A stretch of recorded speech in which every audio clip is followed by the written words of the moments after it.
Tayo po ngayon ay magtutungo sa salita ng Diyos at ang title po ng ating pong topic this morning, trade-off. Sa inyo po ito maririnig. Alam nyo po, sa iba't ibang larangan ay maririnig po natin ito. Kung ikaw po ay nasa car business, ito po ay ginagamit na salita. Trade-off. At kung ikaw po ay gumagamit ng isang sasakyan na nagbibigay na sa iyo ng sakit ng ulo, maiisip mo ito. Sana ma-trade off ko na yung sasakyan na ito. Kung ikaw ay nasa larangan ng sports, particularly kung kayo po ay nanonood, kayo po ay mga avid fan ng basketball. O hindi na po pinag-uusapan yun. Alam po natin na mananalo ang Spurs. O, hindi na po yan pinag-uusapan. Panahon nyo lang, di ba? Yung mga Miami fans. So, alam po ninyo na nangyayari yan sa basketball. Na meron pong tinitrade off na mga players. At pag-uusapan po natin ito, kanina po sabi ko sa mga iba't ibang larangan, ito po ay ginagamit. At ito din po ay mga salita na pamilyar pagdating po sa Christian life, sa spiritual life. Meron pong tinatawag na trade-off. At atin po itong sasaksihan, we will be reading verses from the Bible in the Old Testament. At bigyan ko po kayo ng konting background. Ito pong babasahin natin ngayon. Ito po ay naisulat 700 years before the birth of Christ. Grabe po yun, ang tagal na. At ito pong ating babasahin, siya po ay sinulat 700 years before the birth of Christ at ito po ay prophecy. Ito po ay hula sa pagdating ng Messiah or yung tinatawag na the Anointed One. At ito po ay pinakahihintay ng mga Israelites, yung pong pagdating ng Messiah. At pagdating after 700 years of waiting, magmula po nung sinulat ang atin pong babasahin, ay pinanganak po si Jesus Christ. So tayo po ngayon ay magtungo. Puntahan po natin ang sinasabi ko pong talata, ang Book of Isaiah, chapter 53, verse 4. Ang sabi po dito, surely, He took up our infirmities and carried our sorrows. Yet we considered Him stricken by God, smitten by Him, and afflicted. Verse 5, but He was pierced for our transgressions. He was crushed for our iniquities. The punishment that brought us peace was upon Him, and by His wounds we are healed.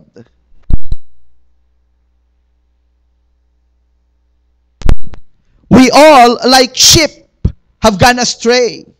Each of us has turned to his own way. And the Lord has laid on Him the iniquity of us all. Praise God for His word. Pwede po ba natin palakpakan ng Panginoon sa Kanyang salita? Purihin po ang Panginoon. Alam niyo po, bakit po sinabi kong palakpakan natin ng Panginoon sa Kanyang salita? Again, sinulat po ito 700 years before the birth of Christ.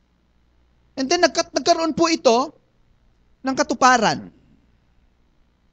So meaning, hindi po ito isinulat ng ordinaryong tao lamang. Ito po ay sinulat ng isang tao under the inspiration, under the guidance of God, under the guidance of the Holy Spirit.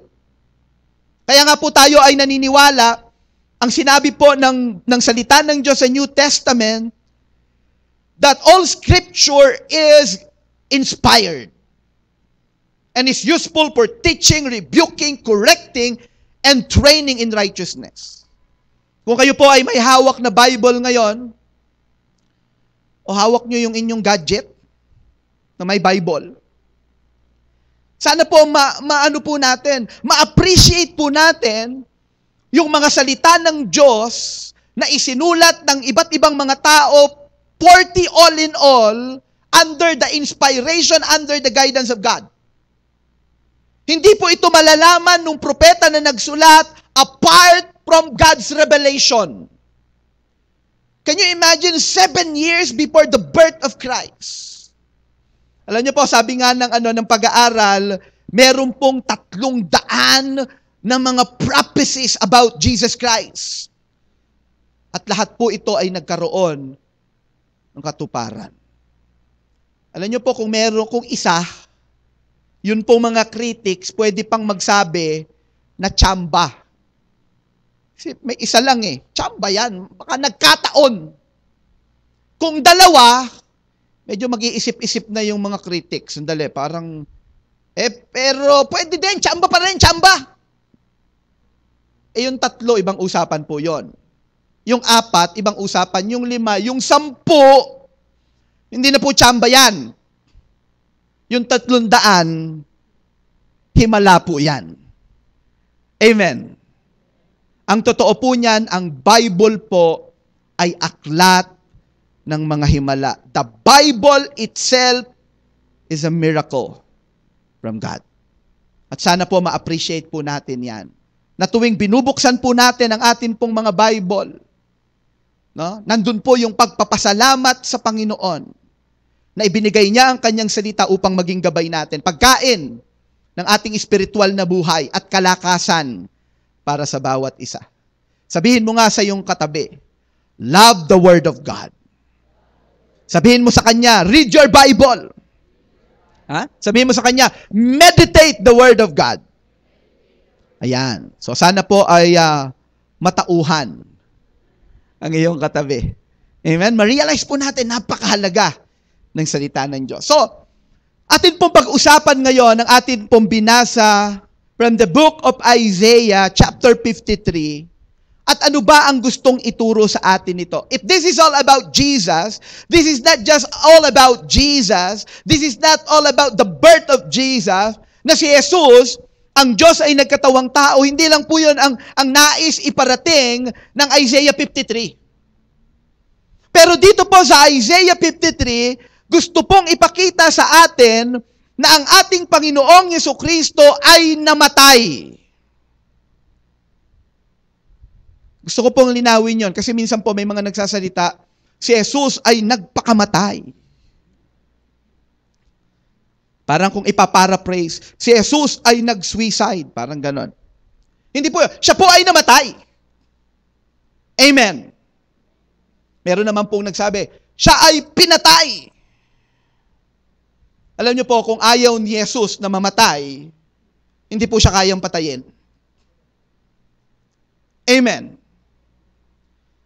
Ipinako ang kanyang mga kamay, yan yung mga kamay na nung sabi ng Panginoon, nung merong malakas na alon at malakas na hangin, ang sabi niya, be still, sumunod po yung nature. Sumunod yung kalikasan. Sumunod yung hangin. Sumunod yung malakas na alon. Ako po, naniniwala, kahit tsunami, pag sinabi ni Jesus, be still. Titigil po yon. Amen.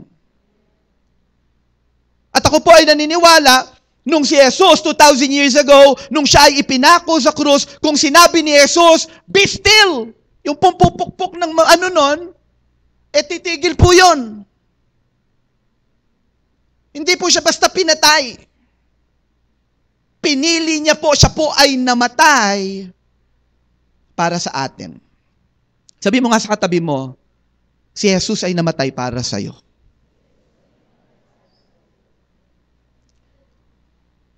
Meron na bang namatay para sa iyo maliban kay Jesus? O may nangako na sa iyo? Meron po magagaling mangako.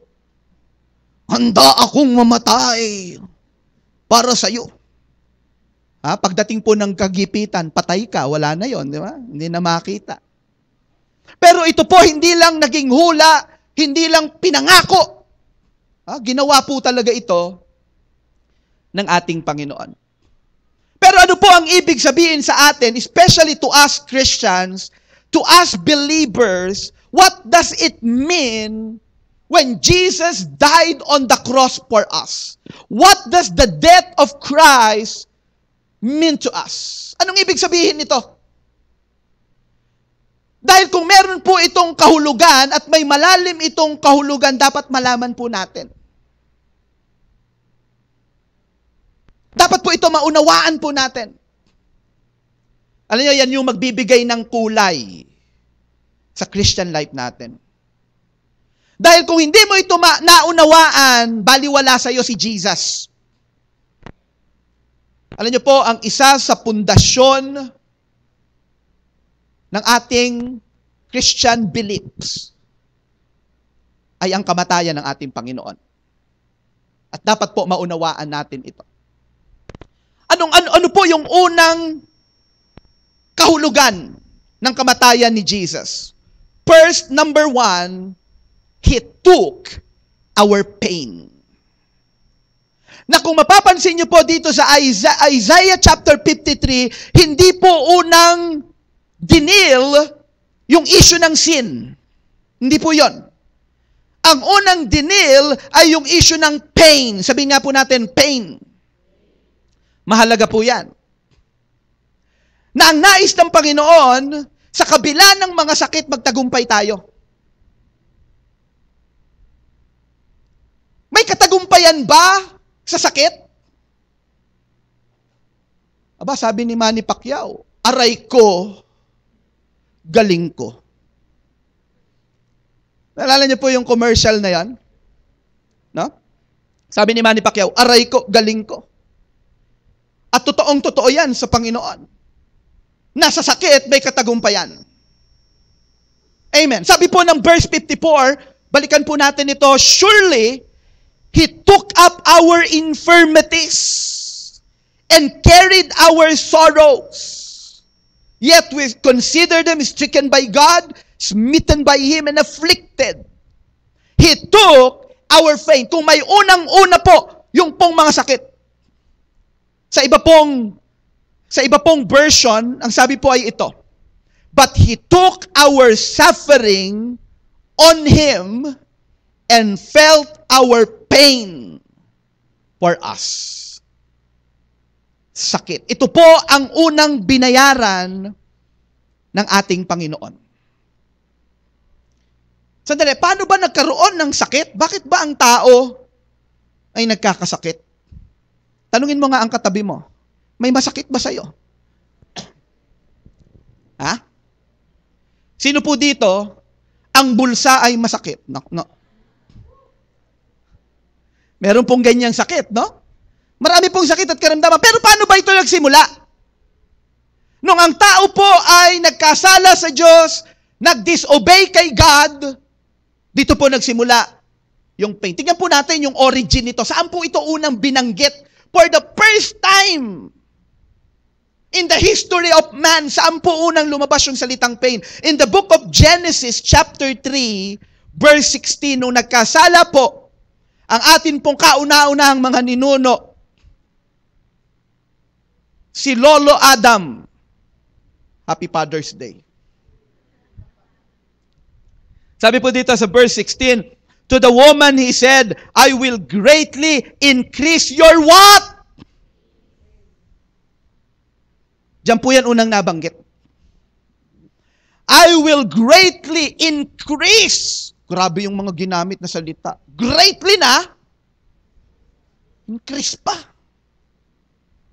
Kaya nga po ang panganganak daw, yung pain daw ng panganganak, ang katumbas daw nito, ay yung buto na nadurog. Sino po dito nakaranas na ikaw ay magkaroon ng fracture? Ganon daw po, yung mas higit pa daw doon, yung pain na nararamdaman ng mga nanganganak. At ako po ay wala sa authority ngayon na sabihin yon. Dahil hindi ko pa po naranasang manganak. Pero yung pong mga nanay na nandito ngayon, wow! I really salute all of you. Yung pong mga single, parang, ganun ba yun? Huwag po kayong mag-alala, mapagbiyaya ang Lord. Sabihin mo nga, kung may katabi ka dyan na dalaga na single, sabihin mo, huwag kang matakot. Easy ka lang. Pero yung mga nanay na nandito, grabe, sabihin mo nga, baka may katabi kang nanay dyan, sabihin mo nga, ang lupit mo. Dito po unang nabanggit yung word na pain. Sabi po dito, I will greatly increase your pains in childbearing. With pain, you will give birth to children. Your desire will be for your husband, and he will rule over you. Genesis chapter 3, verse 16. Siguro po yung mga kababaihan ngayon ay medyo may sentimiento. Pastor, bakit naman babae lang? Huwag po kayong mag-alala. Pumunta po tayo sa verse 17. Ang sabi ng Panginoon, to Adam, ayan, He said, because you listen to your wife. Ayan, nakinig ka kasi. Di ba? Sabi mo nga sa katabi mo, makinig ka sa asawa mo. Hindi, totoo po yan. Meron namang wisdom, no? Na nanggagaling sa asawa. Ang sabi po dito, because you listen to your wife and ate from the tree about which I commanded you, you must not eat of it. Thank you, Philip. Anong sabi ng Panginoon? Cursed is the ground because of you. Through what? Painful toil, you will eat of it all the days of your life. Parehas may pain po yan. Diyan po nagsimula yung sakit. Sino dito yung ikaw naghahanap buhay, nakaramdam ka ng sakit? Sakit ng likod. Ano ba yan? Sakit naman ito. Sakit ng ulo. Amen? Ito po yung pinag-uusapan natin. So, ang ibig sabihin, pag pinag-uusapan po natin ang pain, ang pinag-uusapan po natin dito, meron pong tinatawag na physical pains. Kaya po tayo nagkakaroon ng sakit at karamdaman. Yung mga bata-bata, malakas, and then nagugulat ka na lang unti-unti. May mga nararamdaman ka ng sakit. May arthritis na. Tingnan mo nga yung katabi mo, mukha bang in pain ngayon yan? Mukha bang in pain? Bahagi pala yan nung pinag-uusapan natin. He took our pain. Na nung namatay pala si Jesus Christ sa cross na ipinangako sa Isaiah chapter 53, may binabayaran siya, ang binabayaran niya yung mga aray. Dahil ang nais ng Panginoon, yung mga aray maging tagumpay para masabi din natin, alam nga, si Manny Pacquiao lang.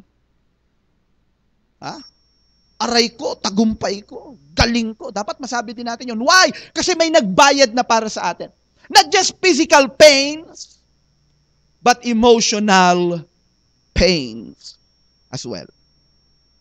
Totoo ba may mga pagkakataon na mas masakit yung mga sakit ng damdamin, mas may aray kaysa doon sa mga physical. Amen? At ito po ang binayaran ng Panginoon upang dumating ang pagkakataon, mawawala yung mga aray. Tanungin mo nga katabi mo, gusto mo bang mawala yung aray? Tayo po, meron tayong mga panandaliang panlunas, temporary. Inom tayo ng painkiller para mawala. Panandalian lang po yan. Yung iba naman po mga kalalakihan, kapag ka nakakaranas po ng mga emotional pains para malimot, ano po ang ginagawa? Yung iba po, iinom.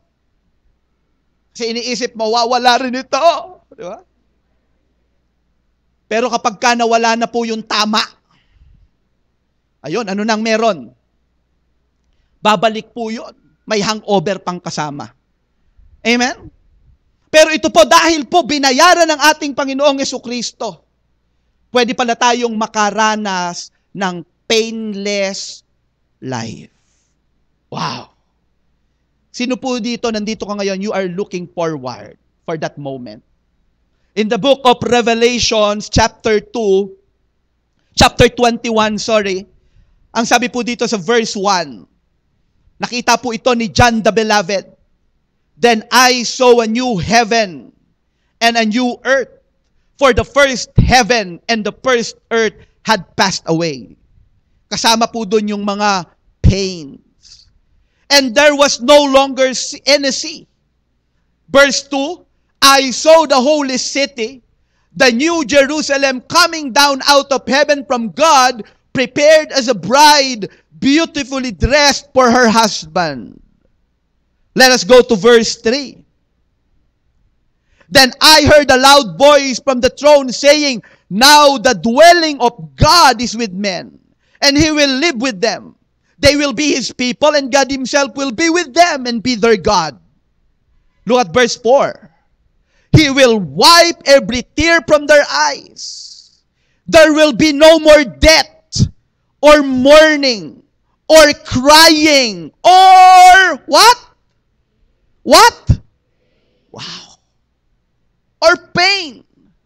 For the old order of things had passed away.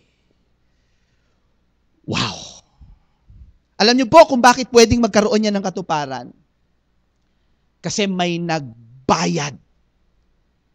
May umako nung ating mga aray. Alam niyo, minsan ang mga magulang, pag nakikita po yung mga anak na meron pong karamdaman, may sakit, pwede bang kunin ko na lang? Kaya lang hindi po pwede yun eh. Pero ito po ang ginawa ng ating Panginoon. He took our pain. That is why kung nandito tayo ngayon, meron tayong mga sakit na nararanasan, may it be physically or emotionally, binayaran na po yan ng ating Panginoon. Pwede po tayong manalangin, pwede po natin itong ipagkatiwala sa Kanya. And our God is the great healer. Amen? Ang sabi po, by His wound we are healed. Pwede po tayong bigyan ng Panginoon ng kagalingan. Ang tanong ganito, kaya ba nating manampalataya? Sabi mo nga sa katabi mo, pinagaling ka na ni Lord. Amen? Pwede ba palakpakan natin si Lord? Praise God! Mabuti ang ating Diyos. Ano pa po ang ibig sabihin ng kamatayan ng Panginoon para sa atin? Number 2, He took our punishment. He took our punishment. Not just the pains, but the punishment. Ang sabi po ng verse 5, but He was pierced for our transgressions.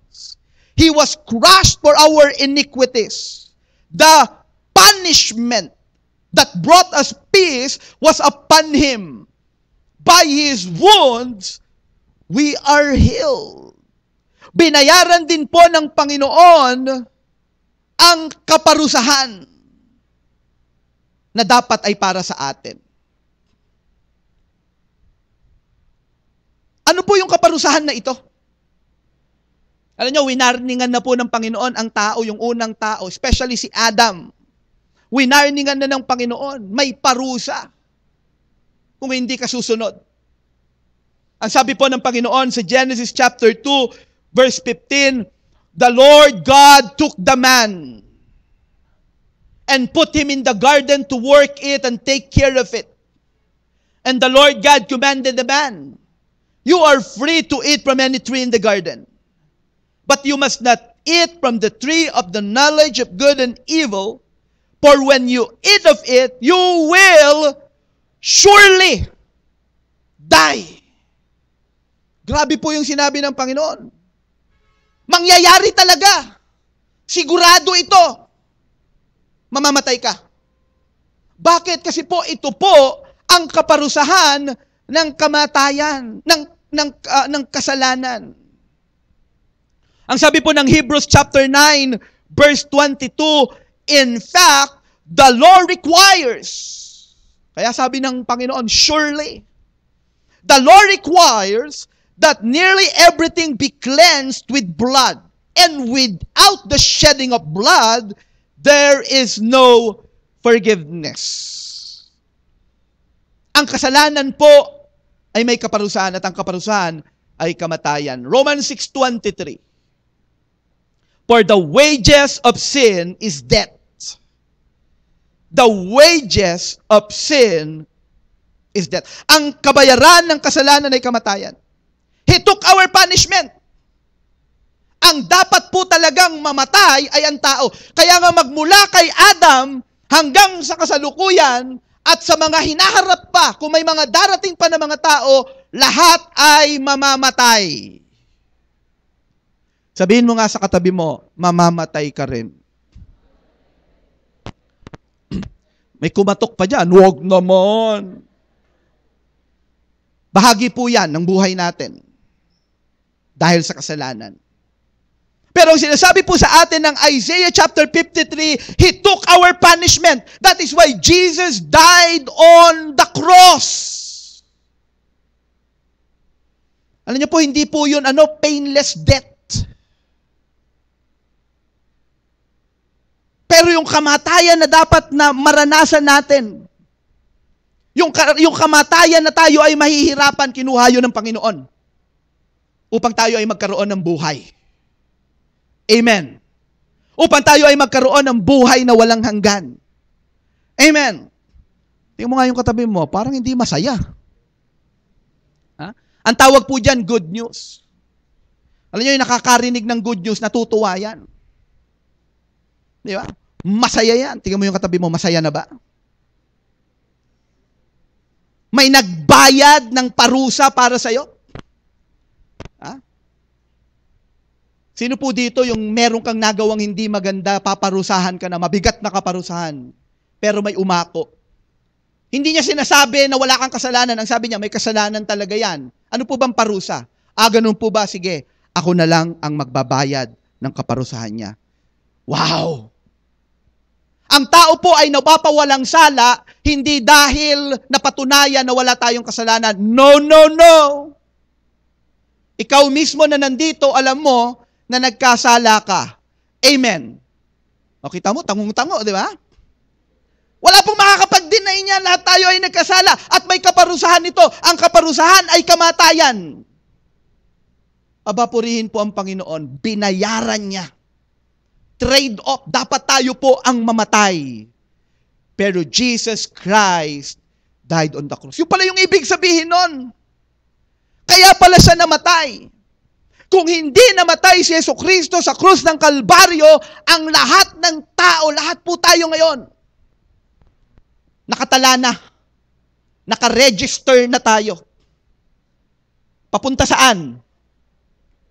Papunta sa impyerno. Wow! Eternal destruction. Everlasting suffering and torture. Diyan tayo iniligtas ni Lord. Alam mo, kung mauunawaan mo yan, maa-appreciate mo yung ginawa ng Panginoon. Alam mo, pag na may nagbayad nung parusa, nung utang, sino po dito yung malaki yung pagkakautang? Huwag ka na magtaas ng kamay. Okay lang. Pagkatapos biglang may nagbayad, sabi, sige ako na, babayaran ko. Anong gagawin mo? Ikaw ba yung tipong pagbayad na gano'n? Sige ha, thank you. Kita na lang tayo sa susunod. Hindi gano'n. Magkakaroon ka ng utang na loob.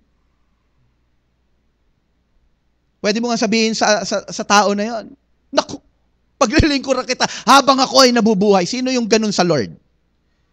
Nung nalaman mo, pambira, binayaran ni Lord yung mga kaparusahan ng kasalanan ko, yung kamatayan, kahit na yung sakit. Sino dito nasabi mo kay Lord, paglilingkuran kita habang ako ay nabubuhay? O sino dito nalaman mo, binayaran ni Jesus lahat ng kaparusahan ng kasalanan mo? Sabi mo, Lord, hindi ako maglilingkod. Busy, sorry.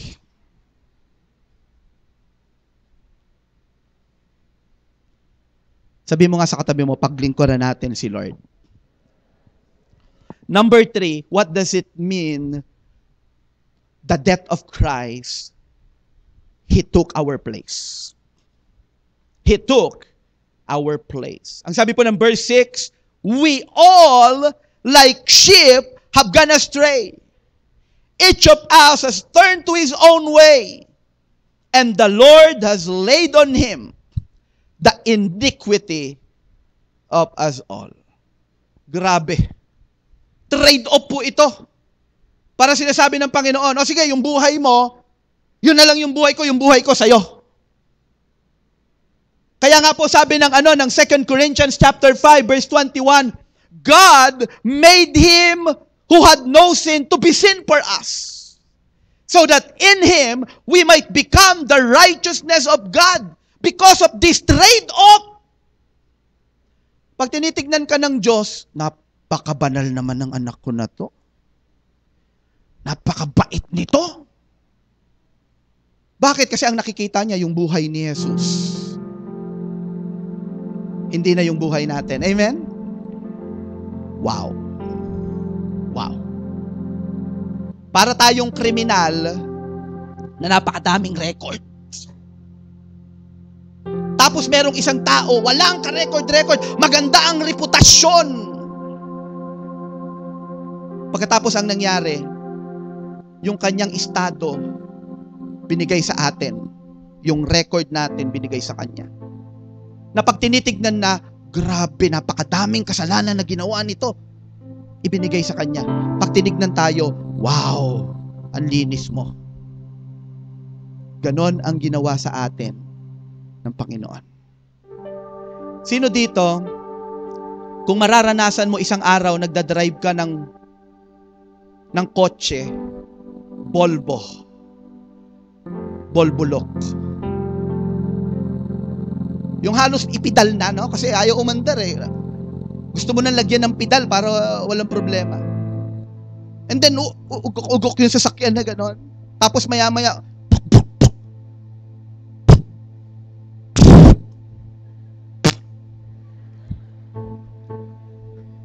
wala na, ayaw na. Di ba? Tapos maghahanap ka na ng mga magtutulak. Sabi, sir, hindi na po pwedeng itulak. Bakit? Wala pati po gulong, bumigay na, flat na po. Sobra naman to, tumigil na, flat pa. Diba? Tapos maya-maya, biglang pati yung mga pintuan, biglang nagkalasan, magsak na gano'n. Tapos maya-maya, yung bubong, pati bubong, bumagsak, na tinamaan ka pa sa ulo. Maya-maya, biglang may pumarada sa harapan mo. Pinaka-brand new 2014 ng BMW Sport. Smooth na smooth yung alam mo nga, walang dumating. Parang may hangin. Tapos nung pumarada pa, ganyan pa yung parang gumagano. Tapos biglang bumaba yung yung driver. Pagbaba nung nagda-drive na ganon, nakasuot pa ng ng sunglass. Nakalagay BMW, pati sunglass. Pagkatapos sabi sa'yo, Brad, kotse mo yan? Parang hindi mo masabing, oo no? Parang gusto mong sabihin, nahiram ko lang to. Sabyanan ko to. Parang gusto mong sabihin, Sabi sa'yo, Brad, trade off. Anong gagawin mo? Papayag ka ba? Alam niyo po, ang nakakalungkot, may mga tao, parang ganun ang kwento. Sabi ni Lord, trade off.